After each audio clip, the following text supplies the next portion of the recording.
بسم الله الرحمن الرحيم. وقال الله لا تتخذوا إلهين اثنين إنما هو إله واحد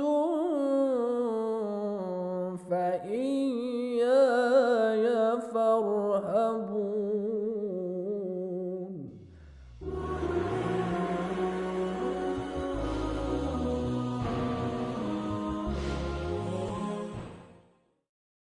اعوذ باللہ من الشیطان الرجیم بسم اللہ الرحمن الرحیم الحمد للہ رب العالمین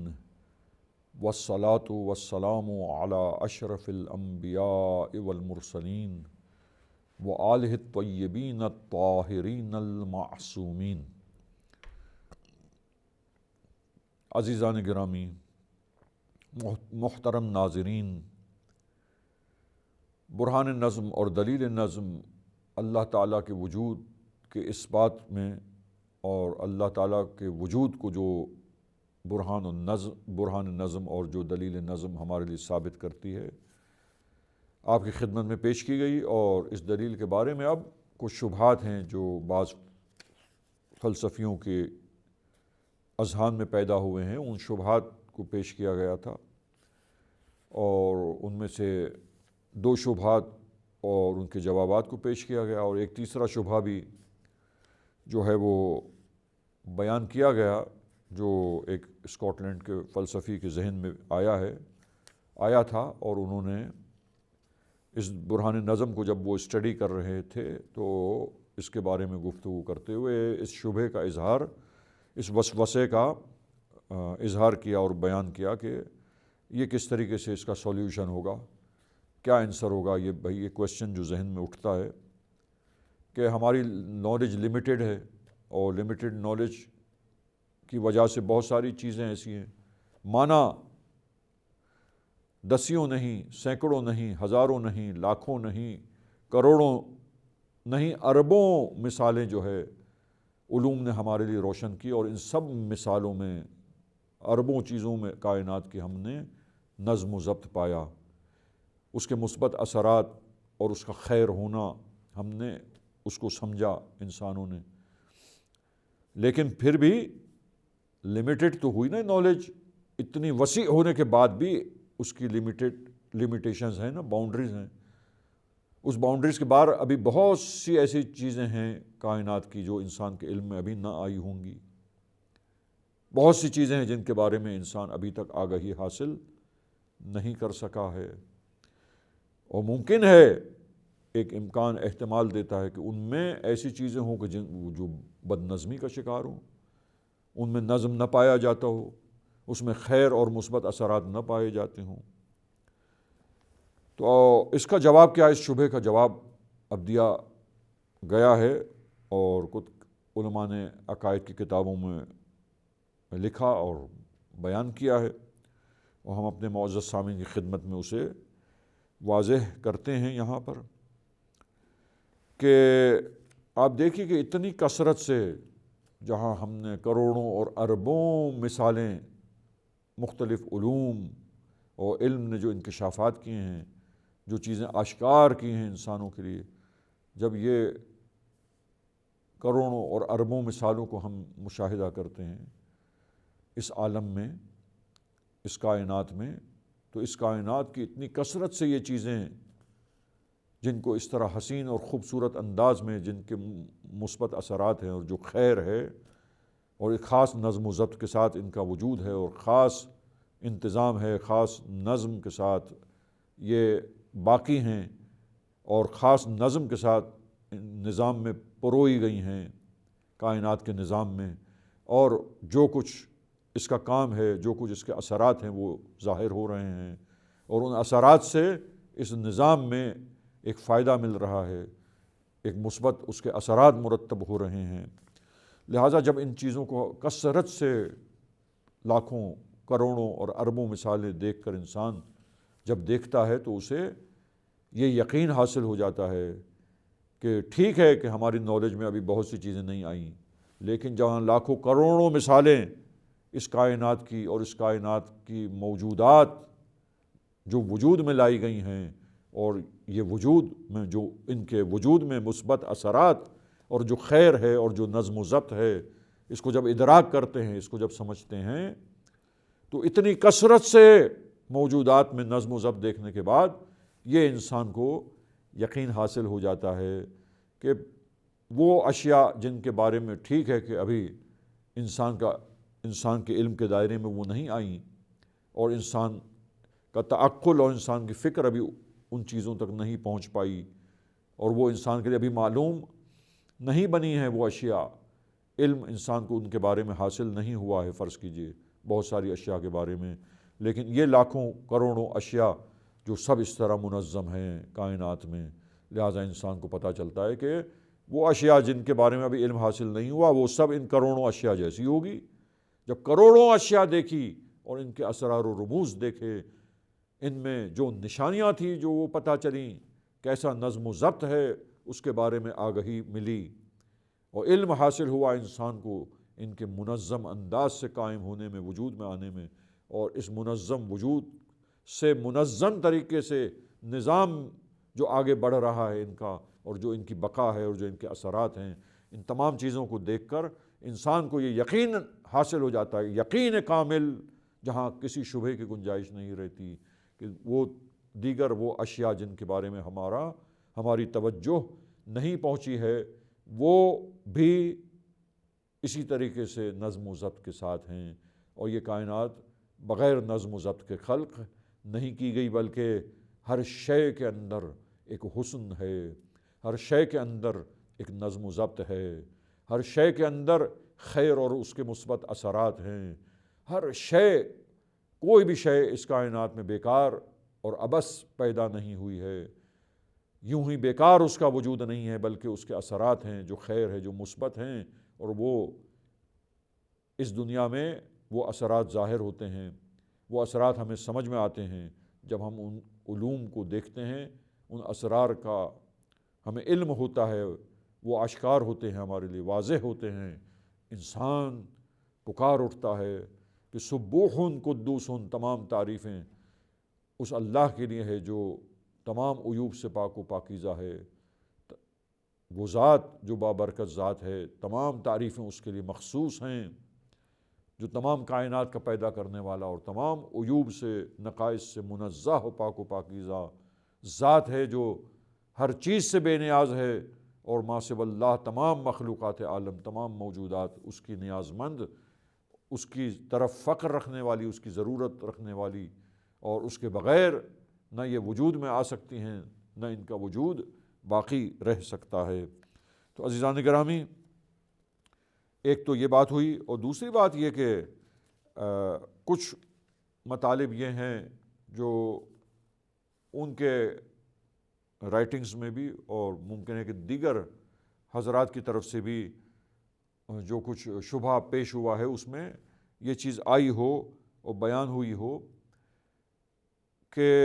یہ موجودات عالم جو ہم دیکھتے ہیں اس میں بھی تمام چیزیں، یہ ہم کیسے کہہ سکتے ہیں کہ یہ سب خیر ہی خیر ہے اور سب میں نظم و ضبط ہے، بلکہ بہت سی چیزیں شر ہیں ہم دیکھتے ہیں۔ لہٰذا یہ کائنات کی جو چیزیں وجود میں آئی ہیں، دیکھیے ان کا نظم و ضبط کے ساتھ پیدا ہونا، منظم ہونا، یہ ایک مسئلہ، اور خیر ہونا، اور اس کے کچھ نہ کچھ فوائد، اور منظم انداز سے باہدف ہے، اس کا کوئی ہدف ہے۔ لہٰذا ہم بہت ساری چیزوں کے بارے میں ممکن ہے کہ ہزاروں لاکھوں چیزوں کی مصلحت ہم نے سمجھی، لیکن بعض چیزوں کی مصلحت ہمیں سمجھ میں نہ آئے، انسانوں کو اس کا خیر ہونا اور اس کے فوائد کیا ہیں وہ سمجھ میں نہ آئے۔ اور دیکھیے ایک پودا ہے جو فرض کیجئے ایک مخصوص ڈیزیز کے لیے علاج ہے، جب تک وہ ڈیزیز انسانی معاشرے میں نہیں منظر عام پر آئی اور لوگ اس مریضی میں، اس مرض میں مبتلا نہیں ہوئے، اس ڈیزیز میں، اس وقت تک تحقیقات اور ریسرچ نہیں ہوئی، انسانوں نے اس کے بارے میں ریسرچ ہی نہیں کی۔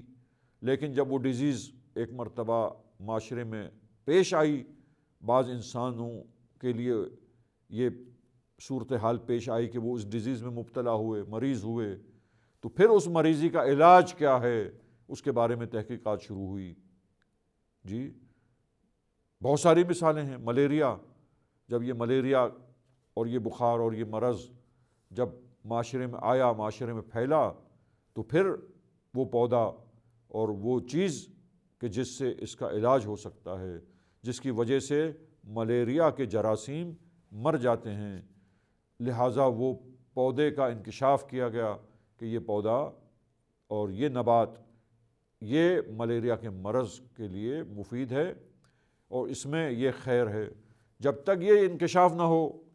اس وقت تک اس پودے کا ہدف کیا ہے، اس پودے میں مقصد کیا ہے، اس کی افادیت کیا ہے، اس کا فائدہ کیا ہے، یہ انسانوں کے لیے آشکار نہیں ہوا تھا۔ لیکن کیا میرا نہ سمجھ سکنا یا اس کی مصلحت اس میں کیا ہے، اس میں کیا فائدہ ہے، نہ جاننا، اور میرے علم میں کمی ہونا یا میرے علم کا محدود ہونا، کیا اس کی وجہ سے یہ فیصلہ کیا جا سکتا ہے کہ وہ چیز عبث ہے، اس کا کوئی فائدہ نہیں ہے؟ ایسا نہیں ہے۔ بس اس میں خیر ہے، اس میں فائدہ ہے۔ اور پھر اس پودے میں دیکھیے کس طریقے سے وہ پودا اگتا ہے، وہ کس طریقے سے پودا پروان چڑھتا ہے۔ اب اسی مثالوں کے تسلسل میں ہم بات کرتے چلے جائیں کہ آپ سوچیں کہ پودوں میں، نباتات میں چھوٹے چھوٹے کیڑے ہمیں چلتے ہوئے نظر آتے ہیں۔ اگر وہی کیڑے ہم دیکھیں کہ پیدا ہوئے ہیں اور پودوں کے اندر پائے جاتے ہیں، نباتات میں ہمیں نظر آتے ہیں، اگر یہی ہمارے کھانے پر، ہماری روٹی پر، ہمارے چاول میں، ہماری غذا میں آ جائیں اور چڑھ جائیں، تو اب یہ چڑھنے کے بعد کافی مقدار میں، کافی تعداد میں یہ حشرات اور یہ چھوٹے چھوٹے کیڑے اگر ہماری غذا میں آ جائیں، یہ چیونٹی اگر ہماری غذا میں کثرت سے آ جائے، جی وہ پانی کا جو ہمارا گلاس ہے شربت کا، اس میں کافی ساری چیونٹیاں آ جائیں اور جان دے بیٹھیں، تو اب ان چیونٹیوں کی وجہ سے اب انسان یہ سوچے گا کہ اس پانی کو کیسے پیے، یہ غذا آلودہ ہو گئی، اب اس آلودہ غذا کو، اس آلودہ شربت کو کیسے انسان اس سے استفادہ کرے، نہیں کر سکتا، ضائع ہو گئی غذا، یہ تو نقصان دہ ہو گئے ہمارے لیے۔ لیکن دیکھیے کہ ان کے مثبت اثرات اور ان کا خیر ہونا دیکھیے کہ جب پودے میں یہ چلتے ہوئے اور رینگتے ہوئے اور ایک جگہ سے دوسری جگہ حرکت کرتے ہوئے یہ کیڑے مکوڑے ہمیں نظر آتے ہیں، یہ حشرات ہم دیکھتے ہیں، ان کا کیا فائدہ ہے؟ باٹنی میں اور اس نالج نے، اس سائنس نے ہمیں یہ بتلایا کہ بھئی یہ جو چھوٹے چھوٹے سے باریک ان کی ٹانگیں ہیں کہ جس سے وہ رینگتے اور چلتے ہیں، جب یہ پودے میں چلتے ہیں تو جو نر حصہ ہے پودے کا، تو اس میں سے پولن گرینز جو ہے وہ ان ٹانگوں پر، چھوٹی چھوٹی سی باریک سی ٹانگوں پر لگ جاتے ہیں، اور پھر جب وہ اس کے مادہ کے حصے میں جاتے اور پہنچتے ہیں تو وہ نر حصوں کے جو ذرات ہیں پولن گرینز، وہ ذرات منتقل کرتے ہیں مادہ کے اس مخصوص حصے میں جہاں پر وہ جب پہنچ جاتے ہیں نر کے وہ مخصوص پولن گرینز، تو وہاں جناب مادہ کے وہ مادے کے ساتھ ملتے ہیں، اور نر اور مادہ کے وہ حصوں کے ملنے سے، پولن گرینز کے اس جگہ پہنچنے سے اور مادہ کے اس حصے میں پہنچنے سے نباتات میں جناب ریپروڈکشن ہوتی ہے۔ جس طریقے سے انسانوں میں اور حیوانات کی نسل بڑھتی ہے، اسی طریقے سے جب وہ ملتے ہیں تو ان کے ملنے کے بعد نباتات میں تولید نسل ہوتی ہے اور ان کی نسل آگے بڑھتی ہے، دیگر پودے اور نباتات ان سے پیدا ہوتے ہیں ان کے ملنے سے۔ لہٰذا آپ دیکھیے قدرت کی کاریگری، قدرت کی یہ نشانیاں۔ اب ظاہر میں تو جو یہ کیڑے مکوڑے مجھے مضر نظر آ رہے ہیں، لیکن حقیقت میں ان کی بڑی مصلحت ہے، ان میں بڑے فائدے ہیں، لہٰذا ان کے ذریعے یہ فائدہ حاصل ہوتا ہے، اور نباتات، ان میں ریپروڈکشن ہوتی ہے، ان میں تولید نسل ہوتی ہے، نباتات نئے پیدا ہوتے ہیں اور نئے نباتات کی تعداد بڑھتی ہے۔ اور آپ دیکھیے کہ ان نباتات میں ابھی میں نے مثال دی کہ انہی میں سے ایک پودا، اس کی مثال دیکھیے کہ وہ ملیریا کے مرض میں کام آتا ہے، ملیریا کے جراثیم کو مار دیتا ہے اور ختم کر دیتا ہے خون میں سے، لہٰذا اس مرض سے شفا اور تندرستی انسان کو اور صحت حاصل ہو سکتی ہے، اس مرض سے نجات مل جاتی ہے۔ لہٰذا یہ سارا نظام، یہ چیزیں خیر ہیں، ممکن ہے کہ ان کا خیر ہونا ہمیں پتہ نہ ہو۔ بہت ساری چیزیں ہیں جو ابھی تک علم میں انسانی میں نہیں آ سکیں، قبول، اس سے تو انکار نہیں کی، اس سے انکار نہیں کیا جا سکتا اس حقیقت سے، لیکن جب کروڑوں مثالیں ہم دیکھتے ہیں کہ اسرار الرموز واضح ہونے کے بعد اور انکشافات کے بعد ہمیں پتہ چلتا ہے کہ اس کے اندر خیر ہے، اس کے اندر ایک بہترین نظم و ضبط ہے، ایک نظام ہے، اس نظم و ضبط کے ساتھ وہ نظام چل رہا ہے، اس نظام کے مطابق یہ کائنات میں اشیاء اپنے تکامل کو پہنچتی ہیں، کمال کی طرف بڑھتی ہیں، اور بہت سی چیزوں کو ممکن ہے، پس دوسرا نقطہ کہ ہم سمجھ رہے ہیں کہ ان میں شر ہے یا نقصان ہے، لیکن حقیقتاً یہ چیزیں جو ہم شر سمجھ رہے ہیں ایسا نہیں، ان کے وجود میں بہت ساری مصلحتیں و فوائد ہیں، وہ فوائد حاصل ہو رہے ہوتے ہیں، وہ مصلحتیں حاصل ہو رہی ہوتی ہیں جن کے ذریعے پورا نظام، اوورآل نظام اور سسٹم جو ہے وہ کمال کی طرف بڑھ رہا ہوتا ہے، اور ضرورتیں پوری ہو رہی ہوتی ہیں، ایک کے ذریعے دوسری چیزوں کی ضرورت، ایک کے ذریعے دوسری چیزوں کا تکامل، ایک چیز دوسری چیزوں کے لیے فائدہ مند، ایک دوسرے کے ساتھ جڑا ہوا نظام کہ اس جڑے ہوئے نظام کے ساتھ ہر چیز اپنے مقام پر اپنا کام انجام دے رہی ہوتی ہے، اپنے اثرات اس سے ظاہر ہو رہے ہوتے ہیں، اور ان اثرات کے نتیجے میں بہت کچھ فائدے، بہت کچھ مصلحتیں، اور اس نظام میں بہت سی چیزوں کا تکامل وہ حاصل ہو رہا ہوتا ہے، وہ کمال کی طرف اشیاء پہنچ رہی ہوتی ہیں۔ یہ اور بات ہے کہ جب تک نالج کے ذریعے اور علم کے ذریعے انسان پر آشکار نہ ہو، انسان کبھی وسوسے کے اندر رہتا ہے، انسان شبہے کے اندر مبتلا رہتا ہے۔ لہٰذا عزیزان گرامی، ہمارا شبہ کرنے سے، ہمارا شک کرنے سے یہ لاکھوں کروڑوں مثالوں میں جو نظم و ضبط روشن ہوتا ہے، اور اس کو دیکھ کے یقین انسان کو حاصل ہو جاتا ہے کہ تمام اشیاء عالم اور تمام موجودات اس کائنات کی، ان میں رموز ہے، ان میں اسرار ہے، یہ سب خیر ہیں، ان میں فوائد ہے، مصلحتیں ہیں، یہ مفید ثابت ہوتی ہیں، ان میں خاص نظم و ضبط پایا جاتا ہے، خاص نظم و ضبط کے ساتھ ان کو وجود میں لایا گیا ہے، خاص نظم و ضبط کے ساتھ ان کا انتظام سنبھالنے والی ہستی ہے جو اس نظام کو تکامل اور کمال کی طرف بڑھا رہی ہے، اور اس بہترین اور خوبصورت نظام میں یہ تمام اشیاء پروئی ہوئی ہیں، اور تمام اشیاء اپنے اپنے اثرات ان سے ظاہر ہو رہے ہیں، اور جو کام ہے وہ خود اپنے مقام پر انجام پا رہے ہیں۔ تو عزیزان گرامی، یہ برہان نظم کے ذریعے انسان یقین حاصل کرتا ہے، اور یہ شبہات، یہ وسوسے جو نفس انسانی میں پیدا ہوتے ہیں، ان کی کوئی اہمیت نہیں ہے، یہ وسوسے کی حد تک ہیں، لیکن جب غور و فکر ہم کرتے ہیں تو یہ حقائق سارے ہمارے سامنے واضح اور روشن ہو جاتے ہیں۔ یہ شبہات جو نفسوں میں اٹھتے ہیں وہ زائل ہو جاتے ہیں، برطرف ہو جاتے ہیں، دور ہو جاتے ہیں۔ ان شکوک و شبہات سے ذہن انسانی پاک ہوتا ہے، اور انسان یقین حاصل کرتا ہے اس برہان نظم کو قائم کرنے کے ساتھ ساتھ، اس برہان نظم کے ذریعے، اس برہان کے توسط سے انسان کو یقین حاصل ہو جاتا ہے کہ یہ نظم و ضبط پر مشتمل اشیاء کا وجود، اور نظم و ضبط کے ساتھ ان تمام اشیاء عالم کا آپس میں مربوط طریقے سے آگے بڑھنا، اپنے مثبت اثرات کو مرتب کرنا، ان کا خیر ہونا، ان کے فوائد ظاہر ہونا، یہ تمام چیزوں کو دیکھ کر ناظم ہے جو نظم و ضبط کے ساتھ اس کائنات کو، اس کا انتظام سنبھالے ہوئے ہے، اس کائنات کو چلا رہا ہے، اس کائنات کو کا ناظم جس نے نظم و ضبط کے ساتھ ان اشیاء میں جو نظم و ضبط ہے اس کے ساتھ، دقیق نظام کے ساتھ، دقیق ان کی چیزوں کو دیکھیں کیسا انتظام نظام ہے، ان کو وجود میں لانے والی ذات، اور ان کے بہترین نظام کے ساتھ ان اشیاء کو نظم و ضبط برقرار رکھتے ہوئے آگے بڑھانے والی ذات، اور اس نظم کے ساتھ انتظام کرنے والی ذات، اس بابرکت ذات کے وجود کے بارے میں انسان یقین کامل حاصل کرتا ہے، ایسا یقین جو اس قسم کے شبہات سے متزلزل نہیں ہو سکتا۔ ایک یقین راسخ ہے انسان کے ذہن میں کہ اس کائنات کا خالق ہے، یقینی طور پر یقینیات میں سے ہے کہ یہ بغیر وجود میں لانے والے کے وجود میں نہیں آ سکتی، اور بہترین نظم و ضبط کے ساتھ جو چیز وجود میں لائی گئی ہے، بہترین نظم و ضبط کے ساتھ ان چیزوں کا انتظام ہے، اور نظام میں یہ منظم طریقے سے جو نظام میں آگے چل رہی ہیں، بس ان کا ناظم ان میں نظم و ضبط برقرار رکھنے والا، اور نظم و ضبط کے ساتھ ان کو قائم